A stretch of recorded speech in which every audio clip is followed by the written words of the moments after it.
A few days ago, Dr. Benji decided to spend Newcastle United's new money, the £200 million starting transfer budget, and see what type of players he could buy for the squad. And I thought, you know what, that sounds like quite a fun idea, so I've done exactly the same thing. Before we get into the video though, if you are enjoying this type of content, do please hit the like button, hit the subscribe button as well, so you can get all the cool, fancy, fun FM22 content that's hopefully going to be coming out all the way through the life cycle of the game. I've currently got a beta save with Swansea City going on. I've also got plans to do a Building a Nation save, especially with the whole new dynamic youth ratings. That is going to be very, very good as well. Plenty of Football Manager 22 content. Let's get on with the Newcastle stuff. Now, I'm not planning on actually playing as the Newcastle United manager. The plan here is spend the money and then go on holiday for every single match. Go on holiday all the way through to January the 1st. Come back, maybe spend some more money throughout January and go on holiday again. We are looking at spending way more than £200 million. I'm going to buy some new players. I'm going to try and shift off some of the dead weight. They're not really dead weight, but with what we're going to be bringing in, I'm going to try and sell some other players as well. So without further ado, let's go forward to the end of the transfer window where we see how I've spent some of this money. The transfer window is now closed and we have spent £345 million so far. You can see we are currently sat 18th place in the table, but we've only played 2 of the 3 matches that most teams have played. Let's see how I've spent the money, starting off with players that we've got rid of. Quite a few fringe players have left the club. Freddie Woodman is one of them, leaving, going to Middlesbrough. Kieran Clark, strangely, has moved over to PSV in Holland. Dwight Gale drops down to the Championship to sign for Nottingham Forest. Sean Longstaff has gone over to Burnley, along with Matt Ritchie. Joel Linton has moved over to Ligue 1 in France to sign for Rennes, which was quite good because he was out injured at the start of the save and I didn't think he'd leave. Jamal Lewis has moved to Italy, signing for Genoa for £5 million. Isaac Hayden moves down to Leeds United for just over £5 million. And the big one is £13.75 million for Ryan Fraser, signing for Aston Villa. All in all, we've brought in about £45 million worth of players, so we've only really spent £300 million. The first of 22 new signings, those are the ones that I've just made, is Japhet Tanganga, the Spurs central defender and right back. He's been brought in for £20 million. I realised early on that I need to bring in some English players. Tanganga obviously fits the bill, because if we don't, we can't register half of them. Next up is actually one for the future, and it's Kenneth Taylor, the 19-year-old Dutch footballer. He can play in midfield, on the wings, or even as a centre-back if we really want him to. £15 million, it's probably quite steep, but in theory, in a couple of years' time, Kenneth Taylor probably going to be one of the best players in the squad. Another central defender to join the club is Jonathan Tarr, signing from Bayer Leverkusen. About £15 million, I think 13. Yeah, £13 million for Jonathan Tarr. I think that's a very good bit of business. I needed a left back and he's cheap, but he's actually not that good, I don't think. Levin Kurzawa, possibly could be his name, signed from PSG. He's played 106 times for PSG. He's always very cheap on Football Manager. £1.7 million for Kurzawa. I think he's probably going to get a lot of football. We did go heavy on the defence. This is where I thought we'd struggle mainly as a squad. Jerry Sanjust is a 24-year-old Dutch central defender signed from Mainz, formerly of Feyenoord as well. He has come in for £10 million, which actually I think is a good bit of business.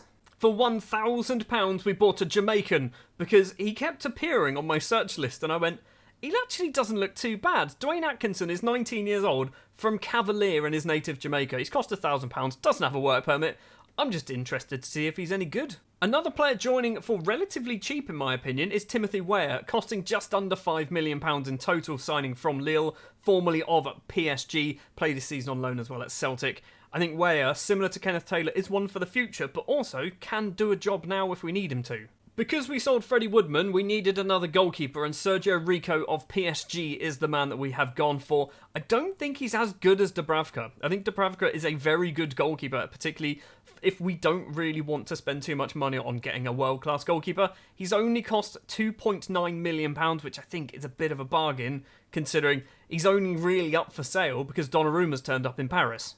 It's another central defender. It is Matthias Ginter. I say central defender because that's where he's best at, but he can also basically cover in the centre of midfield as well. And at right back if we really need him to. 27 years old. He's a big lad. He's 6'3". He's cost not a huge amount of money, but I think he's technically out of contract at the end of the season. We could have waited and got him for cheaper, but £13 million, potentially going up to 15.5. I think we've got ourselves a pretty good footballer here. It's another defender, and it's another English one, Tyrone Mings. Now, I wasn't sure whether this would be a good idea, but similar to signing Japhet Tanganga, he's English. And this is one of the reasons why I went, you know what, we need to do this. He has cost nearly £30 million, I think, once we include all of the business. It doesn't even tell me. There was also a part exchange in there. I can't even remember who it was for, but go check that out in a minute. It was Emil Krafth. He's gone to Aston Villa as well as part of the Tyrone Mings deal. For £8 million, we've signed Portuguese central midfielder and left winger and attacking midfielder Andre Horta. He's not cost a lot of money. He's signed from Braga. He's probably not going to be getting a lot of football, but I think he's a very good option for when we need somebody to come off the bench. Our biggest transfer to date is Marcus Taram. Nearly £30 million spent on the French international. And I just thought, there's goals in him. He can play as an inside forward on that left-hand side. He can play as a main striker through the middle. Callum Wilson isn't probably going to be playing for us, unfortunately. And I just looked at him and went, physically, his acceleration, his pace, and his stamina and his strength are all going to come in very, very handy, because I've noticed, if you're really fast and a striker, you're probably going to score a lot of goals, and I'm hoping Marcus Thuram can do that. And somebody who's in a similar mould is Raul Ruiz, the Peruvian international signed from Seattle in the MLS. He's not cost a lot of money. It's like £3 million. Oh, £1.5 million. There you go. He's not going to play a lot, but again, he has the acceleration, the pace, and the strength. The stamina. He's also got the 16 finishing. He might not be playing as much as perhaps he should, because we brought a lot of footballers.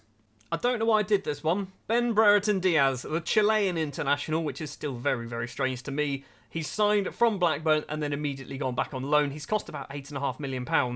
But yeah, he's on loan at Blackburn once again until the end of the season. Maybe season 2, Brereton Diaz is going to get some football. You've probably already seen his name on the league page, and it is Alfred Duncan, the 28-year-old Ghanaian central midfielder signed from Cagliari for £8 million. That, in my opinion, is a good bit of business. We actually signed him from Sassuolo. He was on loan, Cagliari and Fiorentina, apparently the last couple of seasons. Alfred Duncan, I think he's great, but a lot of his numbers are 12s, 13s. They're not really, like, if he went up by 2 or 3 points in every single attribute, he would look amazing. But right now, he just kind of looks a bit average. Another player who's probably not going to get much football, but gives us more options in those attacking midfielder positions, is Bruno Tabata, signed from Sporting. And I didn't realise until after I signed him, he'd only just signed for Sporting. We paid £5.75 million from Sporting, bought him for £2.2 million, so they're happy. They've got a bit of profit. Dribbling and first touch and technique is what stood out to me. He's just a bit of a wizard with a football at his feet. We're still going through the summer signings. There's still quite a few more to go. Alsane Player is next up. 28-year-old French winger and striker. Similarly to Timothy Ware, I'm not sure whether he's going to get a huge amount of football. He is 28, so he's obviously not one for the future, but he can come off the bench, hopefully score some goals. He's got some acceleration and pace in there as well. So player's probably okay, but probably a fringe one for us. I bought too many strikers, I know this. Moussa Dembele next up, 25-year-old French forward. No international caps signed from, I want to say Atletico Madrid, but that's where he was on loan last season. He's signed from Lyon. He's cost £20 million, and I'm not sure whether this was a good idea or not, but we had money to spend and we did that. So Dembele is in. He's probably maybe our 4th or 5th choice striker, and Callum Wilson is probably the 6th choice. Shows what I've done going forward. Our record signing is Jamal Mussiala, £60 million for an 18-year-old German midfielder, attacking midfielder. I kind of went through all the previous transfers and then thought, we've not bought a standout player. We don't have an Erling Haaland or an Mbappe. And I thought, you know what, let's throw a load of money and get somebody in who's going to hopefully be here for a lot of seasons. Musiala is that player. £60 million is actually probably a reasonable price for him. He's already played once as well, scoring a goal, signed obviously from Bayern. I imagine quite a lot of people, though, playing as Newcastle, have signed Musiala. And I imagine quite a lot of people have also signed Andrea Belotti, who is actually very cheap. £18 million in total, £10 million up front for Belotti. 27 years old, he's just a goal scorer. He is a natural goal scorer with his 16 finishing, his composure of 15 as well, determination, off the ball, teamwork, work rate, all really, really good. Belotti, I think, if you're any team in the top 10 of England and you've got about £10 million to spend and you need a striker, Belotti's probably a man to go for. The penultimate summer signing is Ezekiel Barco, kind of one for the future, but also kind of one for now. The former Atalanta United player signed for about £5 and a bit million, not a huge amount, £5.5 million, there you go. he's alright, isn't he? I don't really know why we brought him in. I just wanted to sign another player. And finally, even though Mussiala was our most expensive transfer, this, I think, is our best transfer. Thomas Sushek signed from West Ham, £50 million he has cost. And he has had a massive, massive upgrade in FM22. He is arguably one of the best central midfielders in the world with these attributes. He's absolutely insane. £50 million as well, I think, is actually a bit of a bargain for Sushek. So that is all of our transfer business for the summer of Season 1. 345 million spent in total, but actually, we didn't spend all of that because Joe Willock's also part of that deal. Not only did we sell all of these people, quite a few players left on frees and loan deals and all sorts of stuff, so you can see them all there. We are now going to go on holiday until the 1st of January and see how our assistant manager, who I'm not even sure who it is our assistant manager? It is Graham Jones, because he's going to be in charge. See how Graham gets on with all of that money that I've spent. Mid-table currently 11th place after 19 league games, so we're at the halfway point. And oh my word. So December was a mess? What happened here? A defeat against Arsenal, Chelsea, Leeds, Brighton, Palace and Derby in the Carabao Cup quarter-final. That was not a good month. November equally wasn't particularly great either. Who is the player scoring us the goals? The only reason why we're mid-table is because September through to October we went undefeated. And we didn't really play anyone particularly amazing either and still drew 2 matches. So this is the first team, and I've sorted it by appearances at the moment. You can see at the very bottom of the list, Callum Wilson hasn't kicked a ball. Fabian Schär isn't even registered for the squad. Timothy Ware not played a huge amount either. Dembele played twice, scored twice, and now doesn't play. Player, Taylor, Almiron also not playing too much. Willock, Tabata, Alfred Duncan not really playing too much. It looks like the main squad, Musiala, is clearly the linchpin here, playing pretty much every game, 22 matches. St. Maximin as well, also playing a fair amount of football. I'm surprised by that. Mings, Tarr, Sanjust, Tanganga. I mean, there's 4 defenders there. Not really sure what's going on. Belotti getting a lot of games. Sushek, obviously. Number 1 goalkeeper does seem to be Dubravka. But Rico's played 7 as well. Who's getting the goals then? Marcus Taram. Okay, Taram has 6. Belotti has 6, Sushek has 5, 4 goals for Musiala and St. Maximin. Barco's even got 3. I'm surprised Barco's actually playing. I'm genuinely surprised. He's started 7, 4 off the bench. He's got 2 goals, 3 assists. He's actually done alright, hasn't he?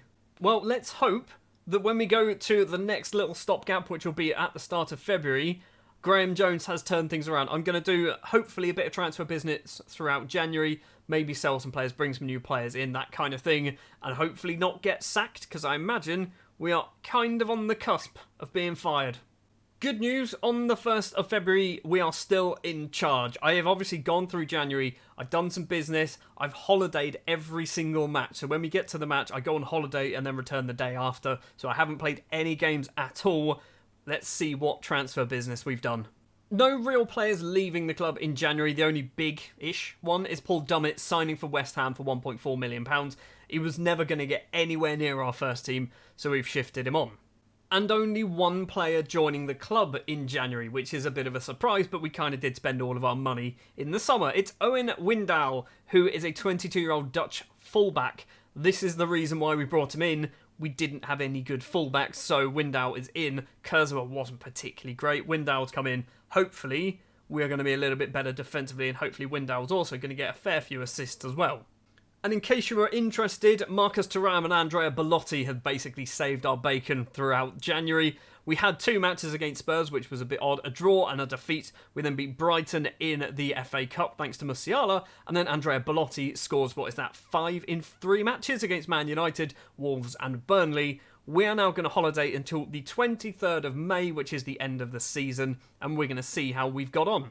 Well, already we can see the league table, 9th place. 9th place in the middle of the league, not doing particularly badly, also not doing particularly great as well. 14 wins, 13 draws, 11 defeats. We are effectively the most middling of mid-table we could possibly be there, aren't we? 56 goals scored, not a huge amount of goals scored, 50 conceded as well, which isn't particularly great either. Let's take a look at the squad and let's see how people have got on. I've just sorted by assists. St. Maximin gets 17 assists. That's quite a lot, fair enough. Who didn't play at all? Callum Wilson, you can't see because it's behind my head, hold on. Callum Wilson and Fabian Schär did not kick a single ball at all season. Timothy Ware didn't really play too much, a lot off the bench. Moussa Dembele, did he get like a serious injury? What was up with Dembele? He seems to have missed a lot of football. No, he was just never really selected. I don't know why. He's actually pretty good, isn't he? Player, kind of as expected, didn't get a huge amount. Almiron didn't get a huge amount either. I mean, once you get to sort of around Barco level, everyone above seemed to get quite a few games. I was going to try and get him to play Sergio Rico as the number 1 goalkeeper, and then I kind of changed my mind and went, you know what, no, you pick the squad, because I shouldn't be trying to dictate how things go, which is why Rico's selected there. Yeah, all in all, I think we did pretty good, considering most, probably 90% of our squad are brand new players. Belotti with 22 goals. 22 goals is a lot of goals for £18 million, isn't it? 10 for Taram as well. Mussiala gets 8 and 6 assists. Sushek gets 6, probably most of them from the penalty spot. All in all, I'm kind of okay with this season. I'm kind of okay. It would have been nice to maybe get into Europe, maybe get to a cup final. Are the board happy? I guess that's arguably one of the main things. I mean, they are disappointed that I didn't increase commercial revenue. I tried. I genuinely tried to increase the commercial revenue, but I couldn't sign a Japanese footballer. None of them wanted to join me, and all the ones that did cost about £60 million. I almost signed I nearly said Sol Ki-hyun, you know, the guy who, he's very, very old now. Son from Spurs. I was trying to sign Son from Spurs thinking he would be a great addition to our squad.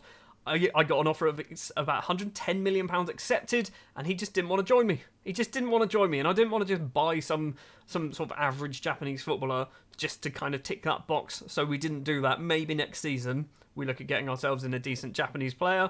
We've also done the sign high-profile players or high-reputation players, which is very good. All in all, we're on target, I guess. We're doing okay.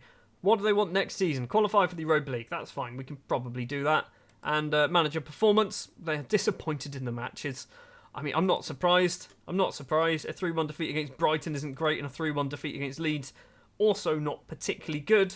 And we beat Brentford 4-2. That's not bad. So we had a bit of a wobble in April by the looks of it, where we lost against City and then drew 3 in a row, and then also the Brighton and Leeds games, losing those ones in May, which probably could have changed the outcome a little bit. I think we were probably too far away from Everton. Maybe Leeds, actually. If we were 1 point off of Europa League 2. 1 point. That would have been good. Now, I think what I'm going to do is I'm going to do a Season 2 of this. It will probably come out in a week or so's time because I need to basically record it and everything. But looking at the transfer budgets, we have £100 million to spend. I'm probably going to spend all of it. What I might actually do as well is kind of just have a little bit of a clear out. Some of the players that were brought in the summer might be leaving in the next summer just because they didn't get enough game time, or maybe we brought in somebody who's going to be better than them, who's actually going to take over, because I don't like having a scroll wheel, and when everyone on this list is arguably good enough to play first team football for me, that's even worse, in my opinion. We should have about 16 really good footballers, and then the rest should be sort of average footballers who can hopefully do a job when there's injuries. That is going to do it then for spending Newcastle's millions Season 1.